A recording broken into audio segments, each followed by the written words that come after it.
नमस्कार, मैं प्रभात प्रियदर्शी। आप सभी का प्रियदर्शी आईएएस पी से स्वागत है। तो आज मैं सभी के लिए पहले की तरह न्यूज़पेपर एनालिसिस लेकर के आया हूँ। ये वीडियो में न्यूज़पेपर एनालिसिस होगा, ठीक है, और अंत तक बने रहें आप। इसमें हिंदी के स्टैंडर्ड 3 न्यूज़पेपर हैं, 3 मानक न्यूज़पेपर है। जनसत्ता, दैनिक जागरण का राष्ट्रीय संस्करण और बिजनेस स्टैंडर्ड का हिंदी न्यूज़पेपर। इसमें जो कंटेंट्स होते हैं, आर्टिकल होते हैं, एडिटोरियल होते हैं, संपादकीय जिसे कहते हैं, ये सभी आपको IAS pre mains, BPSC pre mains, UPPSC pre mains interview, मतलब इसके अलावा जो भी छोटे छोटे या बड़े कोई भी एग्जाम है एसएससी लेवल के, उस सभी के लिए यूजफुल होते हैं इसके कंटेंट्स। तो स्टार्ट करते हैं, आप अंत तक बने रहें। और चैनल पर पहले आप नए हैं तो पहले सब्सक्राइब करें, बेल आइकन प्रेस करें, जिससे कि आपको अच्छे अच्छे कंटेंट्स का वीडियो मिलता रहे, अच्छे अच्छे क्लास का वीडियो मिलता रहे और आप लाभ उठाते रहें। चलिए, तो ये जो है दैनिक जागरण राष्ट्रीय संस्करण का DJRS, दैनिक जागरण राष्ट्रीय संस्करण का पेज नंबर 1 का है। इस पर आर्टिकल है, संयुक्त राष्ट्र में यूक्रेन युद्ध पर मतदान से दूर रहा भारत। ठीक है, संयुक्त राष्ट्र, चलिए ये जो लिखा हुआ है, ठीक है, हेडिंग है, ये हेडिंग है संयुक्त राष्ट्र में यूक्रेन युद्ध पर, रूस और यूक्रेन युद्ध पर एक मतदान हुआ संयुक्त राष्ट्र में, उस पर भारत क्या दूर रहा, कुछ और देश दूर रहा। ठीक है, कुछ देश ने इसके पक्ष में मतदान किया, कुछ ने विपक्ष में मतदान किया। तो आपको आईएएस प्री या चाहे किसी भी प्री में ये नहीं पूछेगा यार कि आपको मतदान से भारत कौन कौन सा देश दूर रहा, कौन कौन सा देश पक्ष में मतदान किया। जहाँ ज़्यादातर आपको ये पूछा जा सकता है कुछ हद तक कि 4 गो अगर ऑप्शन रहेगा तो इसमें मतदान हुआ, इस तो भारत दूर रहा, या भारत ने पक्ष में मतदान किया या विपक्ष में मतदान किया, या आपको इंटरव्यू में पूछा जा सकता है। ज़्यादा संभावना है कि इसे इनडायरेक्ट क्वेश्चन पूछे जाएंगे। कहा जाता है जो चर्चा में रहता है वो पर्चा में आने की संभावना ज़्यादा होती है उसकी। पर्चा मीन्स क्वेश्चन पेपर में। तो क्वेश्चन इससे कहाँ से बनेंगे आपके, ठीक है, तो क्वेश्चन बनेंगे कि इससे पूछा जाएगा इसकी स्थापना कब हुई, इसका उद्देश्य क्या था स्थापना का। तो इसका स्थापना का उद्देश्य था वैश्विक शांति स्थापित करना है, विश्व जगत में शांति स्थापित के लिए, क्योंकि दो विश्व युद्ध लड़े गए थे, 14 से 18 और 39 से 45। तो इसकी स्थापना 45 में होती है। द्वितीय विश्व युद्ध की समाप्ति के बाद लोगों को, वैश्विक जगत के लोगों को महसूस होता है कि विश्व में शांति स्थापित के लिए एक संस्था होनी चाहिए जो इसमें मध्यस्थता करे। ठीक है, तो इसकी स्थापना होती है कब, इसकी स्थापना होती है 24 अक्टूबर को। 24 अक्टूबर 1945 को इसकी स्थापना होती है। ठीक है, इसका हेडक्वार्टर कहाँ, तो न्यूयॉर्क में इसका हेडक्वार्टर है। न्यूयॉर्क में इसका हेडक्वार्टर। न्यूयॉर्क कहाँ, अमेरिका में, सभी जानते हैं। ठीक है, न्यूयॉर्क में इसके हेडक्वार्टर है। सदस्य देशों की संख्या कितनी है, सदस्य देशों की संख्या 193 है। कितनी, 193 इसके सदस्य देशों की संख्या है। क्योंकि चर्चा में है तो बहुत तरह के क्वेश्चन इस पर बनेंगे, ऑप्शन दिए जाएंगे। ठीक है, हाँ, इसमें आधिकारिक भाषा कितने हैं, ऑफिशियल भाषा कितने हैं, लैंग्वेज कितने हैं, इसके राजभाषा कितने हैं, तो 6 भाषा है इसके कुल। कितने भाषा, 6 भाषा। कौन कौन है, अंग्रेजी है, ठीक है, फ्रेंच है, स्पेनी है, अरबी, चीनी और रूसी भाषा है। अरबी, चीनी एंड रूसी, 6 भाषा है। और हिंदी को भी इसमें शामिल करने की बातें हो रही है, चर्चाएं चल रही है कई वर्षों से। ठीक है, तो इसमें जो देश भी अपनी भाषा को इसमें शामिल करना चाहते हैं उसको खर्च देना पड़ता है कुछ। ठीक है, तो इसके लिए क्या है, इसमें वोटिंग होता है, तो सामान्य वोटिंग होता है और 2/3 बहुमत इसका चाहिए।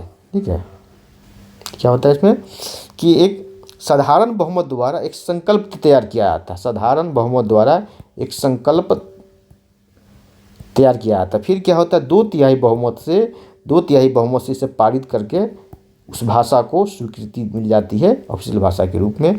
शुरुआत में मात्र इसकी 3 भाषाएं ही थी। ठीक है, 3 भाषाएं शुरुआत में थी। चलिए, तो इस पे इस तरह के क्वेश्चन पूछे जाएंगे। ठीक है, अब पहला जो, इससे पहले एक और संगठन, वैश्विक संगठन विश्व शांति के लिए स्थापित हुआ था प्रथम विश्व युद्ध के बाद 1929 में। 2 विश्व युद्ध हुआ था, 1914 से 18 और 1939 से 45। तो द्वितीय विश्व युद्ध की समाप्ति 1918 में होती है, लेकिन 1929 में एक संस्था की स्थापना होती है, इसका नाम होता है राष्ट्र संघ। और इसमें अमेरिका जो है, अब अमेरिका जब पढ़ेंगे आप लोग विश्व इतिहास, तो उसमें लिखा है कि अमेरिका इसमें शामिल नहीं होता है। ठीक है, इस संगठन का हिस्सा अमेरिका नहीं बनता है, लेकिन इसका हिस्सा अमेरिका बनता है, इसका हेडक्वार्टर ही अमेरिका में है।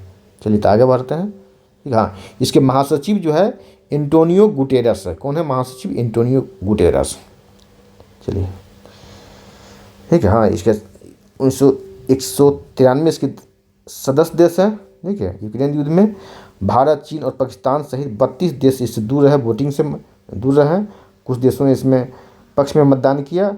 संयुक्त राष्ट्र संघ विश्व के हर हिस्से में शांति का समर्थन करता है। ठीक है, चलिए आगे बढ़ते हैं।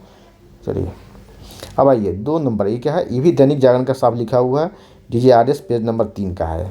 UPI अन्य देशों के लिए भी हो सकते हैं आदर्श। ठीक है, अभी कुछ दिन पहले ही न्यूज़ में आया था, मैंने भी करवाया था इसी चैनल पे, कि सिंगापुर अभी UPI को अपनाया है। सिंगापुर जो है, सिंगापुर UPI को अपनाया है। ठीक है, भारतीय UPI सिंगापुर ने अपनाया है। और वहाँ है पे नाउ है, क्या? पे नाउ, पे नाउ, वहाँ का पे नाउ है जिसके साथ इसको जोड़ दिया गया है अपना UPI को वहाँ का पे नाउ के साथ। ठीक है, क्या है? अब G20 देशों के साथ UPI अपनाया जाएगा, G20 देशों के साथ। तो G20 देखिए अभी बहुत चर्चा में है, तो G20 में कई क्वेश्चन बनेंगे आपके। ठीक है, G20 के कौन सा शिखर सम्मेलन भारत में होने जा रहा है? न्यूज़ पेपर आप सीधे मतलब कि सजरी निगाह से पढ़ते हुए निकल जाते हैं, वैसे नहीं पढ़ा आता है न्यूज़पेपर है, और एग्जाम पॉइंट ऑफ व्यू से, खास करके IAS PCS किसी भी एग्ज़ाम के लिए। तो इसके लिए आप जो पढ़ रहे हैं, G20 आया तो G20 के बारे में कितने क्वेश्चन बन सकते हैं, आप इससे खोजिए। ठीक है, तब आपके पढ़ने की सार्थकता होगी आपको एग्जाम पॉइंट ऑफ व्यू से। सिर्फ पढ़ के निकल गए वैसे नहीं काम चलेगा। जैसे आपने देखा G20 है, UPI है, तो UPI अभी किस देशों में लागू किया गया है? सिंगापुर में। इससे पहले किस देशों में? तो भूटान में, नेपाल में। ठीक है, और भी कई देशों के साथ वार्ताएं हो रही है।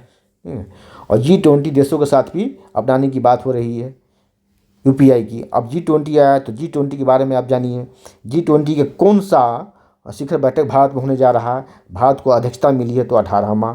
ठीक है, ये कब होगा? तो 9 से 10 सितंबर 2023 को होगा। नई दिल्ली में बैठक होगी, नई दिल्ली में। ठीक है, 17वां अभी इंडोनेशिया के बाली में हुआ है। ठीक है, इसका थीम क्या है? इसका थीम है वसुधैव कुटुम्बकम। वसुधैव कुटुम्बकम इसका थीम है, विश्व एक परिवार। और इंग्लिश में रहेगा तब का 1 अर्थ 1 फैमिली एंड 1 फ्यूचर इसका थीम है। ठीक है, लोगो क्या है? 7 पंखुड़ियों वाले कमल के फूल पर पृथ्वी को रखा गया है। इसमें 4 रंग है, अपने तिरंगा के जो 4 रंग है, केसरिया, सफ़ेद, हरा और नीला, उसे दर्शाया गया है। और लोगों के नीचे देवनागरी में भारत लिखा गया। क्या लिखा गया? भारत लिखा गया। तो इस तरह के क्वेश्चन आप लोग तैयार रखें, आपको PT में आने की संभावना बहुत ज़्यादा है, क्योंकि G20 का भारत पहली बार अध्यक्षता कर रहा है और भारत में हो रहा है, और ये बहुत चर्चा का विषय है और महत्वपूर्ण भी है भारत के लिए। ठीक है, और इसकी स्थापना कब हुई थी G20 की? इसकी स्थापना हुई थी 26 सितंबर 1999 को इसकी स्थापना हुई थी।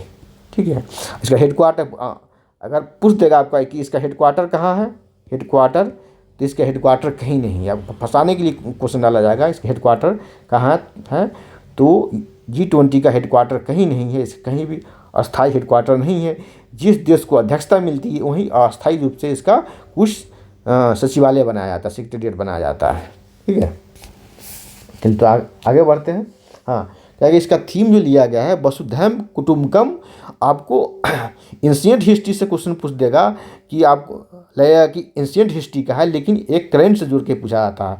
ठीक है, अभी जो आपको 2012 से जो IAS प्री का मेंस का क्वेश्चन पूछने का जो पैटर्न हुआ है, थोड़ा सा बहुत UP PCS का भी, तो वो आपको लगेगा कि जो करेंट में जो घटना घट रही है उससे जोड़ करके एंशिएंट, मॉडर्न या ज्योग्राफी, पॉलिटी में क्वेश्चन पूछा जाता है।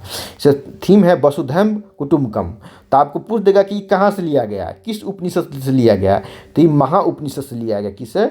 महा उपनिषद से। आप लोग पढ़ने का कुछ पैटर्न तरीका बदल लें अपना। ठीक है, PT या मेंस क्वालिफाई करने के लिए पढ़ने का तरीका बदले। पेपर पढ़ने का तरीका ये है कि आपने UPI के बारे में जाना, तो जाने किस देश में लागू किया गया उसको नोट करते रहिए। जब G20 की बात हो रही है तो G20 से जितने भी क्वेश्चन आने की संभावना बन रही है उस सभी को आप लोग नोट कर लें। चलिए आगे बढ़ते हैं। इसमें तो पीटी मेंस और इंटरव्यू सभी में क्वेश्चन आने की संभावना है। ठीक है, और है गरीब देशों के वित्तीय संकट को हल करने में जुटा भारत। चलिए आगे बढ़ते हैं। देखिए अब देखिए ये भी है आपको राष्ट्रीय संस्करण का, दैनिक जागरण का। क्या है? गंभीर अपराध में आरोप तय होने पर चुनाव लड़ने पर रोक। ठीक है, ये मैटर गया है सुप्रीम कोर्ट, इसलिए चर्चा का विषय है। मैं पहले भी कहा हूँ कि सुप्रीम कोर्ट कोई भी जुडिशियरी जो फैसला दे रहा है, प्रधानमंत्री राष्ट्रपति जो स्टेटमेंट दे रहा है, उसे ध्यान से देखेंगे, गौर से सुनेंगे। ठीक है, और उसे नोट भी कर लेंगे, क्योंकि आपको पीटी में और इंटरव्यू में कहीं भी उससे क्वेश्चन आपको पूछे जा सकते हैं, डायरेक्ट वे में या इनडायरेक्ट वे में। तो मैटर आया गया है आपको सुप्रीम कोर्ट में कि चुनाव लड़ने पर रोक लगाने के लिए। किसे?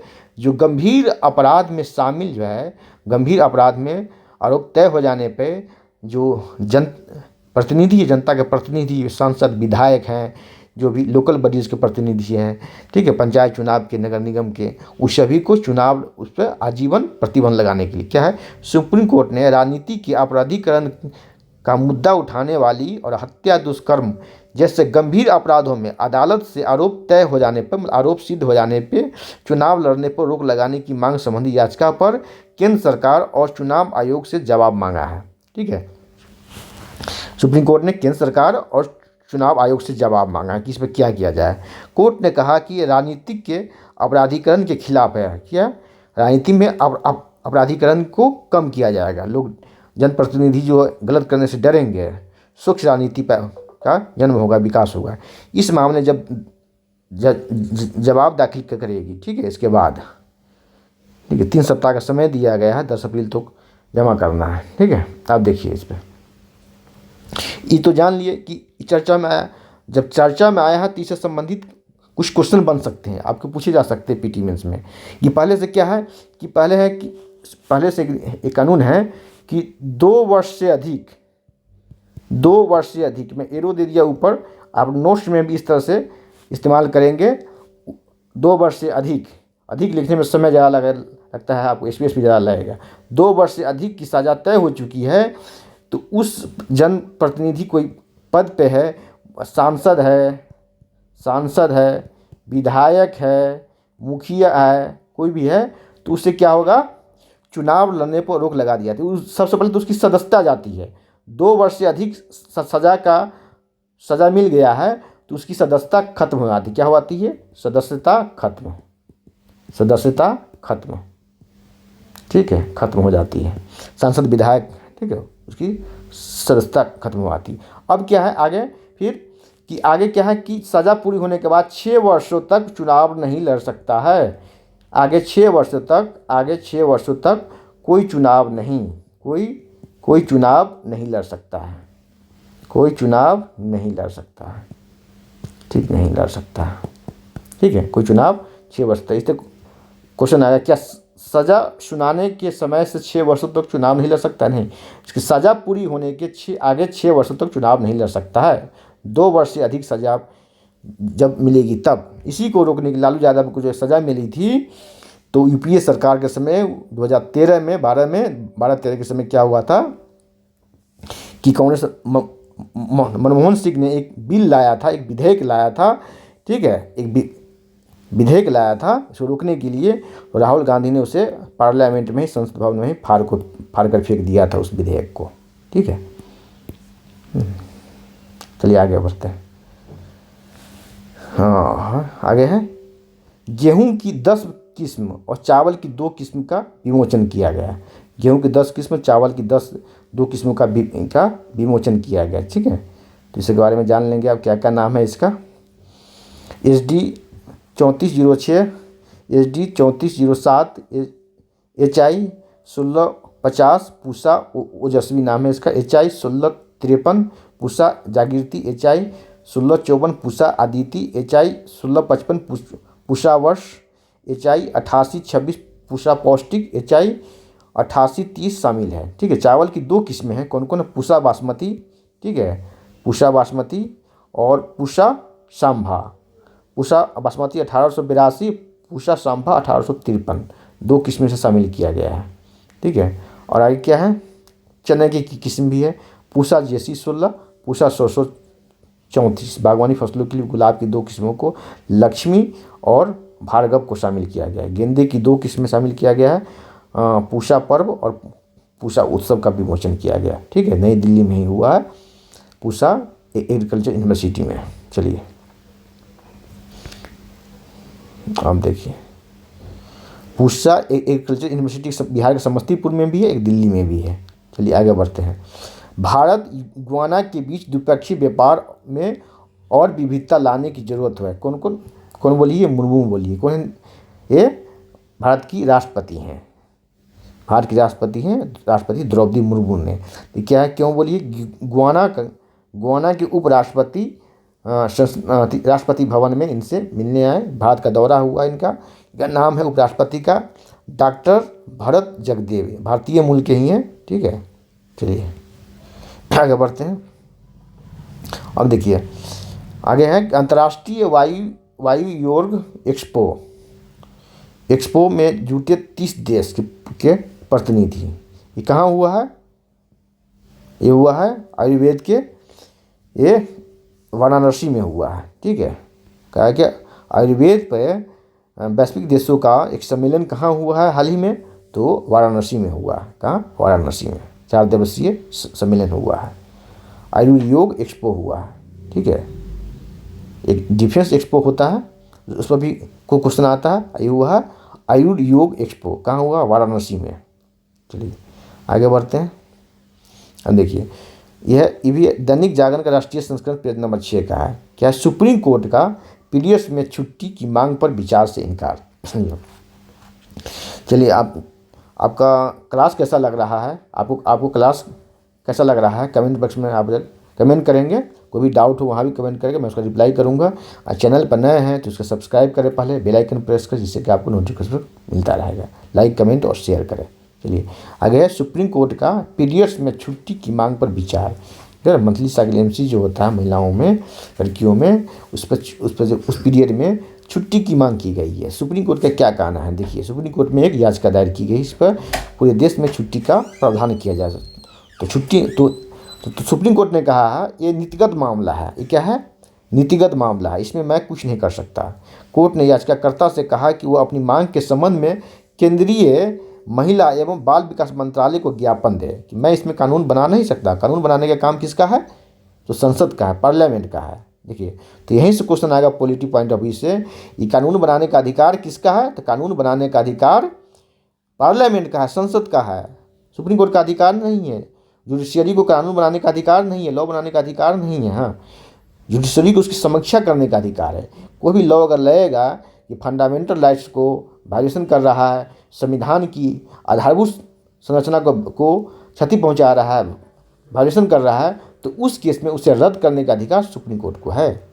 ये कानून बनाने का अधिकार नहीं है, सिर्फ संसद को है। इसलिए बताया कि नीतिगत मामला है, केंद्रीय महिला एवं बाल कल्याण मंत्रालय को ज्ञापन दे सकते हैं। ठीक है, चलिए इस पर कुछ और फैक्ट्स है। देखिए है मासिक धर्म के दौरान होने वाली कठिनाइयों और पीड़ा को देखते हुए महिला कर्मियों और छात्राओं को छुट्टी दी जानी चाहिए।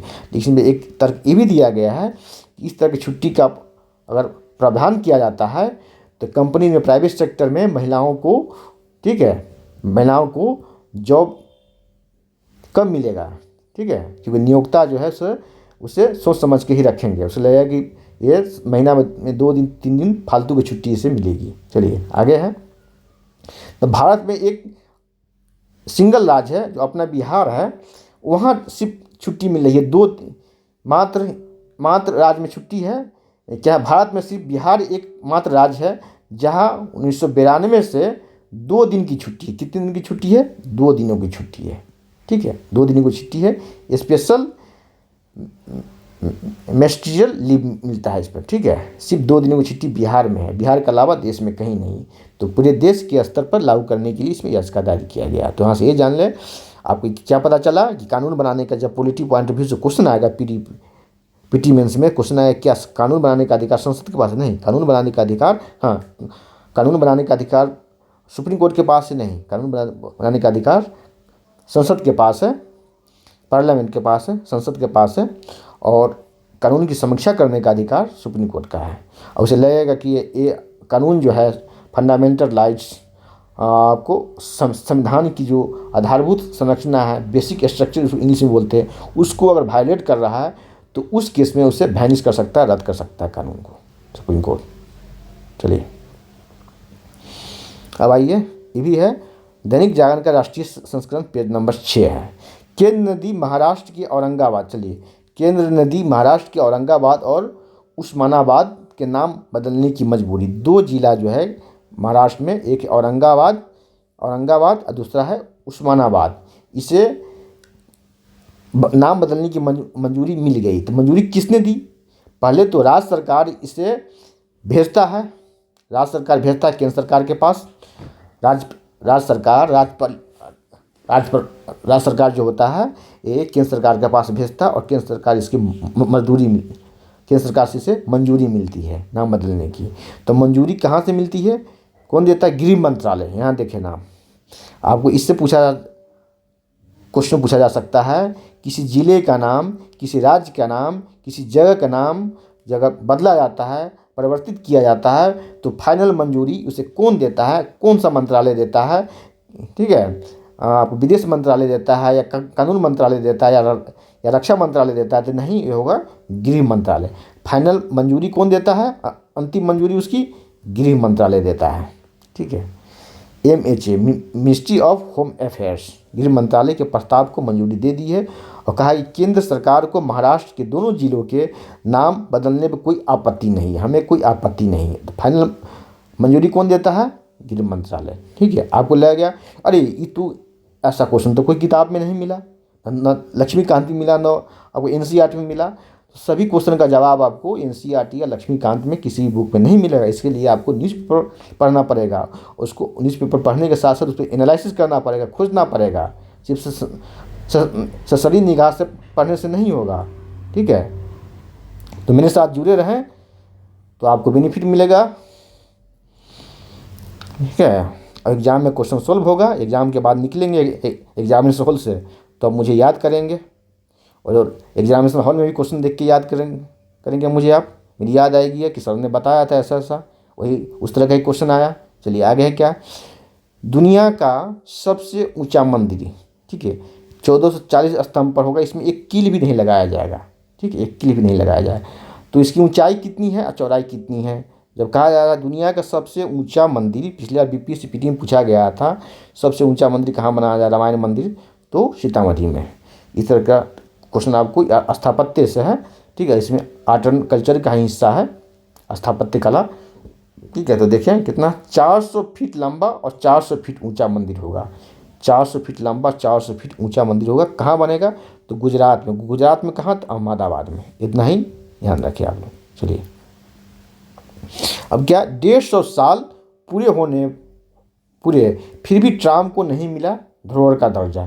तब क्या है, अब इसे धरोहर का दर्जा नहीं मिला, जब न्यूज में आ गया तो इसका मतलब है कि इसके धरोहर का दर्जा प्राप्त करने के लिए इसका प्रयास किया जा रहा है, प्रक्रिया में है। तो ट्राम भारत में एक ही शहर में चलता है, वो है कोलकाता। कहाँ? कोलकाता। स्टार्ट कब हुआ? तो 1873 में स्टार्ट हुआ और 2017 तक 25 रूट था। अब क्या है, सिर्फ 3 रूट बचा हुआ है। मैं भी कई बार इस पर चढ़ चुका हूँ। ठीक है, कोलकाता जब भी जाता था तो इसमें मैं चढ़ कर घूमता था। चलिए, कोलकाता में 24 फरवरी 1873 को ट्राम की शुरुआत हुई थी। पहली ट्राम घोड़ों से खींची जाती थी, बाद में सियालदह स्टेशन से अर्मेनियन घाट तक चली। सुने, चलिए और क्या हुआ, 1882 में भाप इंजन से चलने लगा, भाप चली। आगे है क्या, विदेशी मुद्रा भंडार में गिरावट आई है। कितनी की? 5.68 अरब डॉलर की गिरावट आई है विदेशी मुद्रा भंडार में। ठीक है, 17 फरवरी तक के। ठीक है, और अभी कितना है? अभी जो है 561.267 अरब डॉलर अभी शेष है। चलिए अब क्या है, अब देखिए 2014 के मुकाबले 5 गुना हुआ कृषि बजट। ये क्वेश्चन इसमें है, ये है बिजनेस स्टैंडर्ड का। यह है आपको बिजनेस स्टैंडर्ड का BS का। ठीक है, क्या 2014 के मुकाबले 5 गुना हुआ कृषि बजट। ठीक है, तो क्या है, इस पर क्वेश्चन आ सकता है आपको बजट और सर्वे का क्वेश्चन लगेगा कि बजट का क्वेश्चन, सर्वे का क्वेश्चन। देखिए क्या है आपको, 25,000 करोड़ से भी कम था। 2014 में क्या था, 2014 में कृषि बजट 25,000 करोड़ से भी कम था। वह आज कितना हो चुका है, 5 गुना बढ़कर कितना हो गया, 1.25 लाख करोड़, मतलब 125 करोड़ हो गया है। 25 करोड़ से बढ़कर के 125 करोड़ आज के डेट में हो चुका है। अगर बीटी में डायरेक्ट क्वेश्चन आएगा बजट सर्वे से कि कृषि बजट कितना है, तो 1.25 लाख करोड़ या 125 करोड़ कृषि बजट है। ठीक है, आगे बढ़ते हैं। क्या यूएन में भारत ने दिया महात्मा गांधी के शांति का संदेश। क्या हुआ, इस यूएन में एक कार्यक्रम का आयोजन किया गया है जिसमें बापू का संदेश दिया गया है, महात्मा गांधी के संदेश दिया गया है। ठीक है, महासभा में वोट होना। ठीक है, और क्या है, कार्यक्रम की मेजबानी के दौरान भारत ने ही इसकी कार्यक्रम की मेजबानी किया। तो सबसे पहली बात यह है कि भारत ने इस कार्यक्रम की मेजबानी किया। भारत ने राष्ट्रपिता महात्मा गांधी के शांति के संदेश को रेखांकित किया। ठीक है, हाँ चलिए, यहाँ से आपको पीटी पॉइंट ऑफ व्यू से क्वेश्चन आएगा कि संयुक्त राष्ट्र में भारत की अस्थायी प्रतिनिधि कौन है, उसका नाम है रुचिरा कंबोज। यहाँ से क्वेश्चन पूछा जाएगा आपको, संयुक्त राष्ट्र में भारत की अस्थायी प्रतिनिधि का नाम क्या है, तो रुचिरा कंबोज। ठीक है, और क्या कृषि क्षेत्र में कृषि में निजी निवेश और नवोन्मेष की खाई पाटना बजट का लक्ष्य रखा गया है। ठीक है, वही दिया गया है, 5 गुना से बढ़ा करके 5 गुना बढ़ा करके कितना किया, 25 करोड़ से 1,25,000 करोड़। ठीक है, देखिए विदेशी मुद्रा भंडार में इतना ही कमी ये हो चुका है, रिपीट हो गया। देखिए यहाँ देखिए, सस्ते तेल ने बढ़ाया रूस को भारत का आयात बिल, सस्ते तेल ने। ठीक है, और देखिए अब क्या हो गया, रूस भारत का 5वां सबसे बड़ा व्यापारिक साझेदार बन गया है। 5वां सबसे बड़ा व्यापारिक साझेदार बन गया है। पहले इसकी ये नंबर में भी नहीं था, लेकिन अब 5वां सबसे बड़ा व्यापारिक साझेदार बन गया। अभी सबसे बड़ा व्यापारिक साझेदार कौन है भारत का, तो अमेरिका है, सबसे बड़ा अमेरिका है। और रूस हो गया 5वां सबसे बड़ा व्यापारिक साझेदार। क्यों हुआ, क्योंकि तेल और उसका तेल का आयात ज़्यादा होने लगा है भारत, तेल खाद ही सबका। देखिए इसमें देखिए, रूस भारत का 5वां सबसे बड़ा व्यापारिक साझेदार बन गया है। रूस बहुत चर्चा में है यूक्रेन युद्ध को लेकर के, इस पर क्वेश्चन आ सकते हैं, आपको आंसर राइटिंग में भी क्वेश्चन इस पर आएंगे। ठीक है, क्या है, जो वर्ष 2022 में देखिए यहाँ 25वें स्थान पर था, व्यापारिक साझेदार में रूस 25वें स्थान पर था। वित्त वर्ष 2022 में वो अभी क्या है, 5वें स्थान पर है। ठीक, कितना आगे निकल गया है। ठीक है, क्या है इसमें, अप्रैल दिसंबर के दौरान व्यापार बढ़कर 35 अरब डॉलर पहुंच गया है। इससे पहले मात्र 9.1 अरब डॉलर था। ठीक है, देखिए भारत कुल आयातित कच्चे तेल का 17.1% से आयात किया है, रूस से आयात किया है। ठीक है, इराक सऊदी अरब के बाद भारत का तीसरा सबसे बड़ा कच्चे तेल का आपूर्तिकर्ता बन गया है। ठीक है, अब देखिए यहाँ से क्वेश्चन यहाँ से बनेगा कि भारत सबसे अधिक कच्चे तेल का आयात कहाँ से करता है, तो इराक से करता है। भारत कच्चे तेल का सबसे ज़्यादा आयात कहाँ से करता है। देखिए क्वेश्चन जो करंट अफेयर्स के पीटी में आते हैं, मेंस में आते हैं, आपके न्यूज़पेपर से ही कलेक्ट करके आता है। आपको 10 मैगजीन पढ़ते रहिए, सिर्फ 1-2 न्यूज़पेपर पढ़ते रहिए रोज़, और उसी को अच्छे से नोट आप करते रहिए। एक नोटबुक पर आप उसे नोट करते रहिए, वहीं से सारा क्वेश्चन आपका फंस जाएगा पीटी मेंस सभी में। ठीक है, चलिए अब मैं करवा रहा हूँ तो आपका काम और इजी हो जाएगा, आसान हो जाएगा। इसलिए आप अंत तक बने रहें और सब्सक्राइब करें, बेल आइकन प्रेस करें, जिससे कि आपको अच्छे क्लास का वीडियो मिलता रहे। क्या है, यहीं से देखिए एक ही टॉपिक में कई क्वेश्चन आपके बनेंगे। इराक जो है, इराक से भारत का सबसे ज़्यादा तेल आयात होता है। दूसरे स्थान पर सऊदी अरब है, और तीसरे स्थान पर पहुंच गया है अपना रूस, तीसरे स्थान पर पहुंच गया है। ठीक है, चलिए, और चौथे स्थान पर कौन है, संयुक्त अरब अमीरात, यूएई। तेल के अलावा क्या क्या आयात होता है भारत का, कल मैंने क्लास में बताया था कि यूक्रेन और रूस युद्ध का भारत की अर्थव्यवस्था पर बहुत कम प्रभाव पड़ा है। ऐसा इसलिए कि भारत का ज़्यादा व्यापार क्या होता है, आयात करता है, वहाँ से हथियार आयात करता है। ठीक है। इसके अलावा कोई भी वस्तु है बहुत कम आयात होता है, ठीक है। तो क्या है देखिए, उर्वरक, कोयला, सोयाबीन, सूरजमुखी तेल का आयात रूस से हो रहा है अभी। कच्चे तेल की हिस्सेदारी में 2/3 हो गया है, ठीक है। कच्चे तेल की हिस्सेदारी करीब 2/3 हो गई है। पश्चिम देशों ने रूस से तेल नहीं खरीदने और G7 देशों द्वारा तेल दाम तय करने के मकसद में शामिल होने के लिए भारत पर काफ़ी दबाव है, लेकिन भारत उस दबाव को माना नहीं। कई देशों ने, अमेरिका ने खासकर आज भी दबाव बनाए हुए हैं यूरोपीय देश कि उससे कोई व्यापार न करे, लेकिन भारत किसी की एक न सुनी और तेल गैस ये सब का व्यापार कर रहा है, उससे आयात कर रहा है, ठीक है। रूस से आयातित काफ़ी मात्रा में कच्चे तेल को परिशोधित करके नीदरलैंड, यूरोपीय देशों और अमेरिका को निर्यात किया जाता है उसे, ठीक है। परिशोध करने के बाद, ठीक है। चलिए इस पर इतना ही, आगे बढ़ते हैं। हाँ, इस पर आएगा कि आपको कि भारत सबसे ज़्यादा कच्चे तेल का आयात किस देश से करता है? इराक के साथ, दूसरे स्थान पर सऊदी अरब, तीसरे स्थान पर रूस हो गया, चौथे स्थान पर आपको संयुक्त राज्य अमीरात हो गया है, ठीक है। अब 5वां सबसे बड़ा साझेदार रूस बन गया है। सबसे बड़ा कौन है? अमेरिका है। देखिए, संयुक्त राष्ट्र सुरक्षा परिषद पर नए सिरे से विचार की जाने की जरूरत है, ट्रस बोला है, ठीक है। ये क्या है? ब्रिटेन के पूर्व PM लीज ट्रस की सुरक्षा परिषद में अभी जो है 15 सदस्य होते हैं, उसमें 5 अस्थाई होते हैं और 10 अस्थाई होते हैं। 5 अस्थाई सदस्य जो है उसे वीटो पावर मिला हुआ है, वीटो की शक्ति मिला हुआ है। इसमें अमेरिका,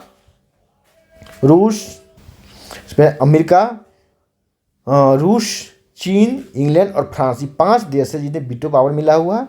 और 10 देश जो है अस्थाई सदस्य जो है सुरक्षा परिषद के। संयुक्त राष्ट्र के तो कुल 193 सदस्य देश हैं, मैंने पीछे करवाया है, ठीक है। और उसमें सुरक्षा परिषद में 15 सदस्य देश है, जिसे 5 अस्थाई और 10 अस्थाई। 10 अस्थाई जो है 2 वर्ष का उसका कार्यकाल होता है। 2 वर्ष पर 1/3 सदस्य बदल जाते, नए सदस्य होते हैं, ठीक है। लेकिन इसमें अब कह रहा है कि सुरक्षा परिषद की जो सदस्य संख्या है, सदस्य देशों की संख्या, इसे बढ़ाया जाए। खास करके सुरक्षा परिषद के जो अस्थाई सदस्य है, अस्थाई 5 सदस्य, उसमें भारत को शामिल करने की बात हो रही है, लॉबिंग चल रही है वैश्विक स्तर पर। जैसे ब्रिटेन के पूर्व प्रधानमंत्री लीज ट्रस ने भी ये भारत का समर्थन किया है। चलिए, सिर्फ विरोध कर रहा है तो चाइना विरोध कर रहा है, वीटो पावर लगा देता है उस मुद्दे पर। चलिए, देश का पहला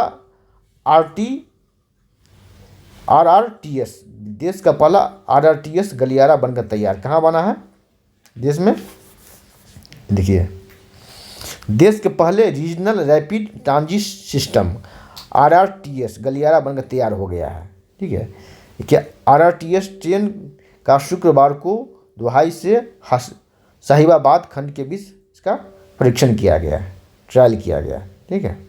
बस, मेट्रो रेल, हवाई अड्डों से जोड़ने की परियोजना है, हाँ, ताकि अधिक यात्री इसका प्रयोग कर सके। दिल्ली मेरठ के बीच में इसको चलाने की बात हो रही है। चलिए आगे बढ़ते हैं। अब देखिए, ये भी क्या है? ये है जनसत्ता का है। जनसत्ता पेज नंबर 14 का है।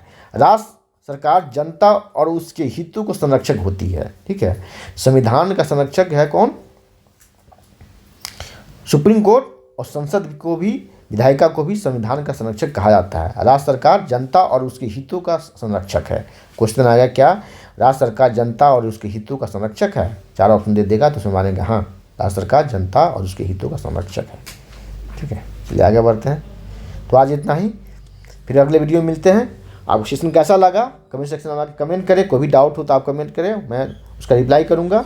और चैनल पर नए हैं तो पहले सब्सक्राइब करें, बेल आइकन प्रेस करें, जिससे कि आपको अच्छे अच्छे वीडियो, अच्छे अच्छे क्लास का नोट, आपको कंटेंट मिलता रहे, वीडियो मिलता रहे, ठीक है। आप उसका अच्छा फ़ायदा उठाते रहें। चलिए, तो फिर अगली क्लास में मिलते हैं। आज इतना ही। जय हिंद।